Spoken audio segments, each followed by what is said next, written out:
la ilusión de control, el vacío y la insistencia de la materia. La Copa del Mundo avanza y con el correr de las fechas, si bien el PRODE a muchos no nos coincide, más allá de cualquier resultado que los partidos nos puedan llegar a ofrecer en términos numéricos, también nos ofrecen oportunidades interesantes para el análisis de la conducta humana a través del deporte. Y de eso vamos a seguir hablando acá en la Biblioteca de Oro. Y así, entre la obsesión por la posesión estéril, la gestión del tiempo bajo presión y la resistencia cultural, la pelota sigue dictando sus propias leyes filosóficas. El cruce entre España y Cabo Verde dejó una lección de manual sobre los peligros de confundir el dominio con el triunfo. La selección española ejecutó una coreografía de posesión notable, de eso no hay ninguna duda. Más de 800 pases a lo largo de 90 minutos y, sin embargo, el tablero electrónico se mantuvo inamovible. España acumuló control territorial y juego posicional, pero careció de la profundidad y la definición necesarias para romper la resistencia africana. El exceso de racionalización del juego terminó esterilizando de alguna forma la inventiva que la situación realmente ameritaba. Y frente a esa marea de pases se alzó la figura de Bociña. El arquero de Cabo Verde se convirtió en la encarnación de la resistencia pura, desactivando sistemáticamente los intentos de gol de parte de España. Con un cabezazo clave en el minuto 38, un remate poderosísimo de Ferran en el 43 y otra tapada monumental ante Laporte en el arranque del complemento. Ni siquiera el esperado debut del joven Lamine Yamal en el minuto 70 logró torcer el destino. Posesión, profesionalización y promesa no pudieron contra la emoción, la entrega y la experiencia del veterano arquero. Lo verdaderamente sintomático de nuestra era ocurrió fuera de la cancha. Bociña, un futbolista que ingresó al partido en ese entonces con 40.000 seguidores en Instagram, lo abandonó con más de 2 millones y al momento en el que estás viendo este video creo que ya llega a los 14 millones. En la sociedad de las pantallas, la épica ya no solo se escribe en los libros de historia, sino que se traduce instantáneamente en métricas de atención digital.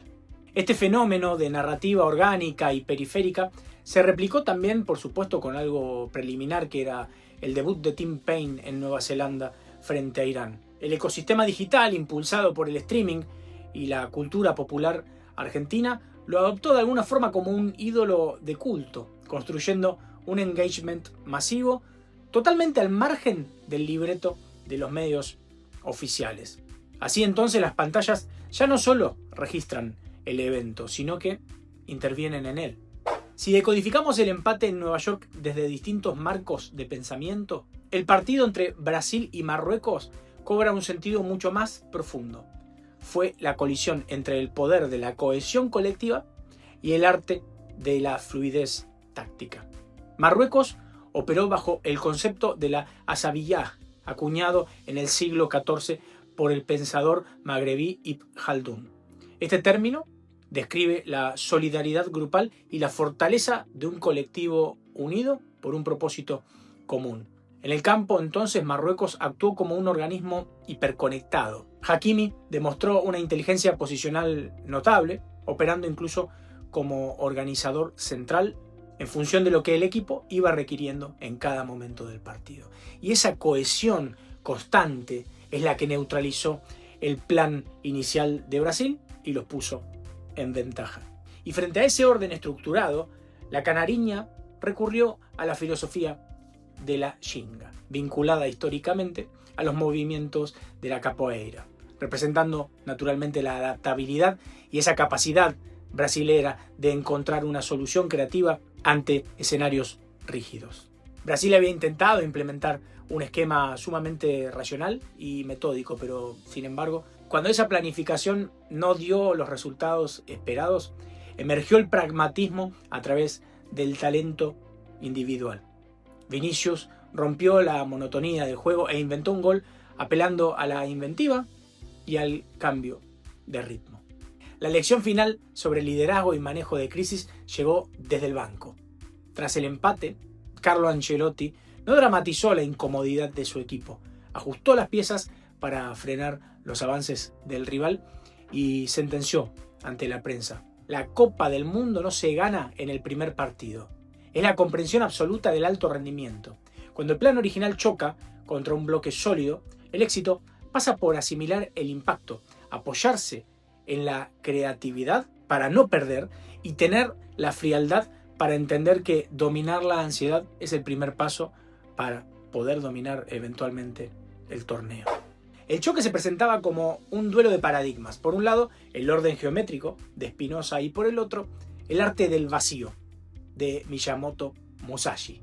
Las métricas lo confirmaron. Países Bajos monopolizó la posesión con un 60% y el volumen de pases completados fue de 463 contra 286. Fieles a su libreto de control espacial, impusieron su rigor físico y encontraron su premio en el complemento, cuando Virgil van Dijk aprovechó su altura para abrir el marcador en el minuto 51. Sin embargo, en lugar de sostener su dominio, Países Bajos se replegó y ante ese retroceso Japón aplicó la maestría del ritmo de Musashi. Ocupó el vacío cedido sin desesperarse. Sostenidos por las atajadas determinantes de Shion Suzuki, los asiáticos aceleraron y empataron el partido a través de Nakamura. El patrón se repitió poco después. Summerville volvió a adelantar a los neerlandeses con un golazo, pero su maquinaria, diseñada para el control total, volvió a agarrotarse ante la presión de ir ganando.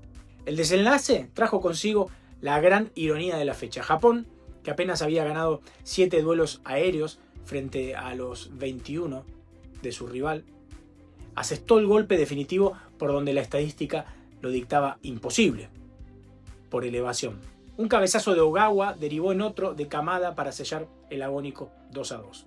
La diferencia no estuvo en la táctica de laboratorio, sino en la disciplina nipona. Una mentalidad que trasciende los 90 minutos de juego. Hinchas limpiando las tribunas y un plantel dejando el vestuario inmaculado son el vivo ejemplo del bullido. El respeto sagrado por el campo de batalla. La síntesis de esta resistencia la encarnó su entrenador. En un mundial dominado por la tiranía del Big Data y las pantallas, como hablamos en el episodio anterior, él optó por refugiarse en el trazo firme de su lapicera en un bloc de notas. Por encima del dictado de la tecnología, es así el acto definitivo de rebeldía.